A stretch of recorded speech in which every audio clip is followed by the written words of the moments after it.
Bueno, ahora vamos a seguir con los estudios transversales o de corte transversal o de prevalencia. Esos estudios permiten el acercamiento inicial de la asociación entre un factor de riesgo y un efecto. Por lo tanto, son estudios, ¿no es cierto?, que a diferencia de los descriptivos, sí nos va a permitir la comparación entre dos poblaciones y nos va a permitir hallar medidas de asociación, con la finalidad de saber cuáles son aquellos factores que seguramente pueden estar asociados, posiblemente pueden estar asociados a ese efecto o evento de salud que estamos evaluando. Dicha asociación no se considera causal. ¿Por qué no se considera causal? Porque estamos midiendo, en estos estudios se mide en un mismo momento del tiempo tanto los factores de riesgo como la enfermedad y por lo tanto no hay una antecedencia del factor de riesgo. Ustedes ya en el video respectivo van a poder ver a entender un poquito más este concepto. También estos estudios transversales o de corte o prevalencia estudian la presencia o la ausencia de un factor de riesgo y la enfermedad en el mismo momento del tiempo, ya les había dicho. Nos permite establecer hipótesis de causalidad, pero estas hipótesis deben ser sometidas a una prueba mediante otro tipo de estudio analítico o de intervención, en este caso mediante estudios de casos y controles, de cohorte o los estudios experimentales que no van a ser objeto de esta clase. Y como ya les dije, no olviden estos estudios de cohorte, si bien nos permite medir esas medidas de asociación, poderlas hallar, no nos miden la causalidad porque no se presenta la antecedencia de ese factor de riesgo, como ya les expliqué. ¿Qué diferencia hay entre un estudio cross-sectional o de corte o de prevalencia, que son lo mismo, y los estudios descriptivos? Entonces, ¿qué pasa? En el estudio descriptivo, como su nombre lo dice, solo describe un evento o la distribución de un factor de riesgo en un solo grupo o población. Claro que aquí hay que hacer una claridad, que en los estudios descriptivos yo puedo evaluar la frecuencia con la que se presentan varias enfermedades, pero en este caso, ¿no es cierto?, yo no comparo si esta frecuencia es mayor o menor en diferentes poblaciones, comparando poblaciones, sino que lo hago en un solo grupo. El estudio de cross-sectional o de prevalencia, a diferencia, nosotros sí observamos la presencia o no del evento o patología en dos grupos, en un grupo en donde está presente o donde está ausente el evento donde nosotros estamos evaluando. Con relación al momento del tiempo, el estudio descriptivo por lo general, como ya vimos, es en un momento del tiempo y lo podemos hacer de manera retrospectiva o de manera prospectiva. Son longitudinales esos estudios porque yo puedo evaluar el comportamiento de esas enfermedades, de esos eventos a lo largo de un periodo de tiempo. Pero el estudio cross-sectional solamente me permite evaluar en un momento del tiempo. Por eso es que las mediciones de prevalencia son prevalencias de punto. ¿De dónde se selecciona la población? ¿De una sola muestra o de dos muestras? Un ejemplo es, yo puedo hacer un estudio de prevalencia, pongámosle, hay muchos estudios de prevalencia que he realizado, en especial con la leptospirosis, que es una de las enfermedades que trabajo en el grupo CIEMVED, y yo lo puedo hacer con una sola muestra. Les doy un ejemplo. Nosotros hicimos en el zoológico Matecaña un estudio en los primates. O sea, trabajamos en una sola muestra de los primates que habían en ese zoológico de Pereira, pero nosotros dividimos, o sea, trabajamos con una sola muestra, pero a ellos los dividimos para poder evaluar los factores de riesgo. Lo evaluamos teniendo en cuenta los animales que habían dado los primates seropositivos a leptospira comparado con los seronegativos y para evaluar si habían estado expuestos o no a diferentes factores de riesgo que estudiamos. O podemos Los otros tipos de estudios son los que parten, ¿no es cierto?, de 2 muestras. ¿Cómo hubiera sido ese estudio que les digo yo de la prevalencia de leptospirosis en primates de zoológico? Hubiéramos podido trabajar, si hubiéramos querido, con 2 muestras, hubiéramos tenido que trabajar con los primates del zoológico Matecaña comparados con las prevalencias de los primates, ¿no es cierto?, del zoológico de otra ciudad. Y entonces haber mirado si de pronto habían diferencias en la exposición a los factores de riesgo y si el manejo de pronto de esos zoológicos incidía o no en la presentación de esa enfermedad. En este caso, este fue con una muestra y en el caso que les describí acá, es con 2 muestras, pero la metodología es similar. ¿Cuáles son las ventajas de los estudios de corte o de prevalencia o cross-sectional?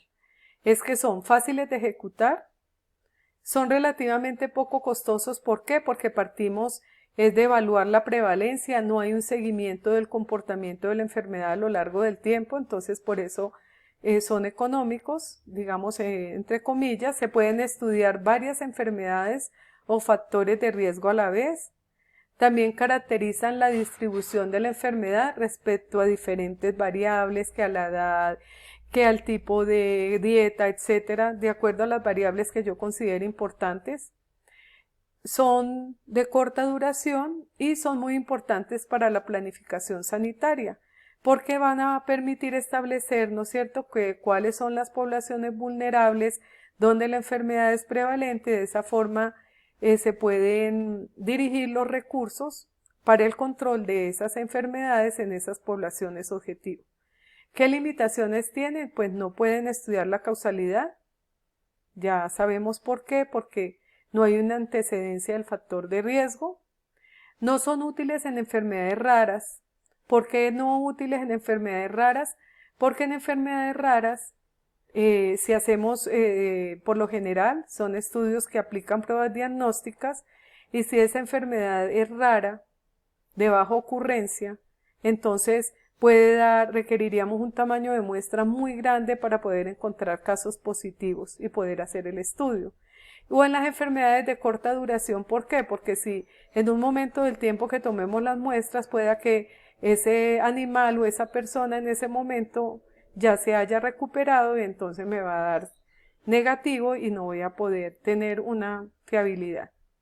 Y también hay posibilidad de sesgo de información y de selección, porque no son tan rigurosos, ¿no es cierto?, en la selección de los individuos que vamos a estudiar, como si son los estudios de casos y controles y los estudios de cohorte. ¿Cómo es el análisis en estos estudios? En estos estudios ya vamos a hallar medidas de asociación. Podemos hallar medidas de asociación teniendo en cuenta la medida de frecuencia de la enfermedad. Entonces podemos hallar una proporción de prevalencias. Esa proporción de prevalencias, ¿cómo se analiza? Entonces nosotros, como les decía, en estos estudios por lo general se aplica una prueba diagnóstica y se aplica una encuesta de manera simultánea a la población que yo quiero estudiar.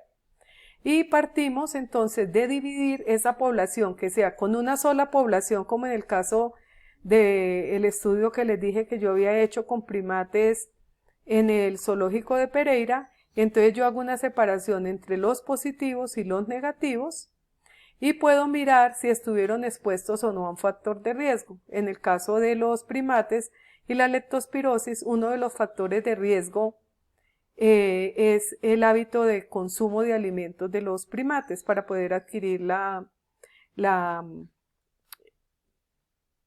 enfermedad, la leptospirosis. Entonces, ¿qué pasa?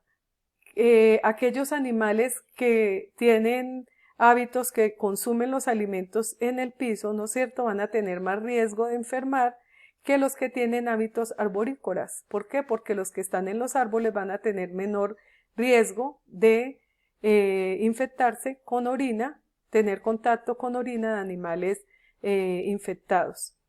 Entonces, en este análisis, la proporción de prevalencia sería la proporción de prevalencia en los expuestos sobre la proporción de prevalencia en los no expuestos. dentro de la proporción de prevalencia de los expuestos, en este caso, ¿cuáles son los expuestos? Entonces sería del total de expuestos A más B, ¿quiénes se enfermaron? Entonces A sobre A más B, y la proporción de prevalencia de los no expuestos sería de los no expuestos, ¿quiénes enfermaron? O sea, C sobre C más D, y aquí se hace la interpretación se hace similar a los demás estudios que hemos visto, a las demás medidas epidemiológicas.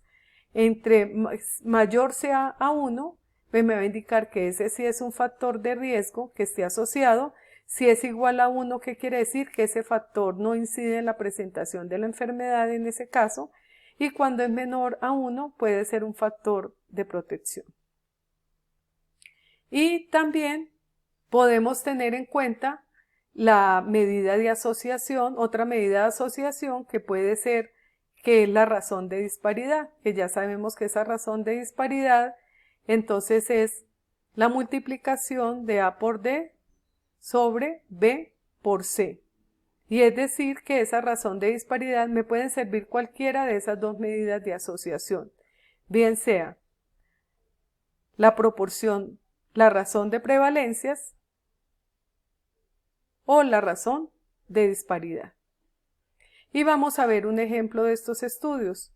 Aquí se hizo un estudio descriptivo del primer mes de situación de pandemia por el COVID-19 en una unidad de diálisis hospitalaria. Este fue un estudio que se hizo en Madrid, España, y en donde vemos acá algo clave que hay que mirar cuando se ve un resumen, es el objetivo. Entonces ellos decían, el objetivo de este estudio ha sido describir la experiencia del primer mes viviendo la pandemia generada por el SARS-CoV-2 en una unidad hospitalaria de hemodiálisis de Madrid, tanto en relación a los pacientes como al personal sanitario, y asimismo se pretende reflejar las actuaciones sanitarias durante dicho mes.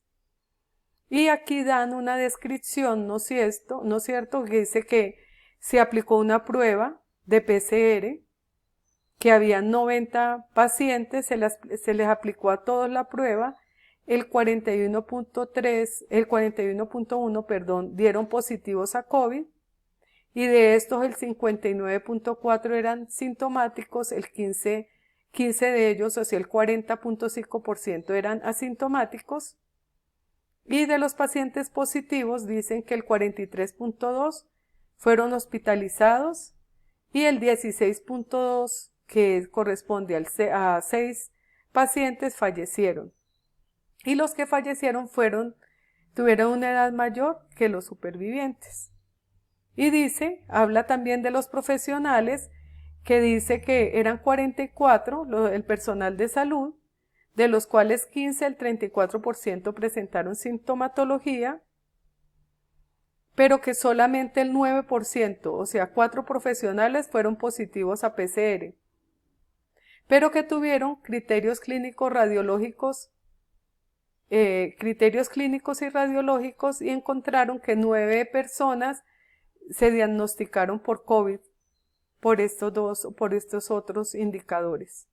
Y ellos que concluyen acá, se detectó una elevada prevalencia de COVID positivo en los pacientes de la unidad de diálisis, donde se destaca el elevado número de pacientes asintomáticos detectados mediante la prueba de PCR, y algunos de los profesionales dicen que presentaron algún tipo de sintomatología, ¿no es cierto?, para el COVID, y fueron muy pocos los casos. Recuerden que fueron solamente 9% del personal sanitario, el personal de salud, que fue positivo a la prueba.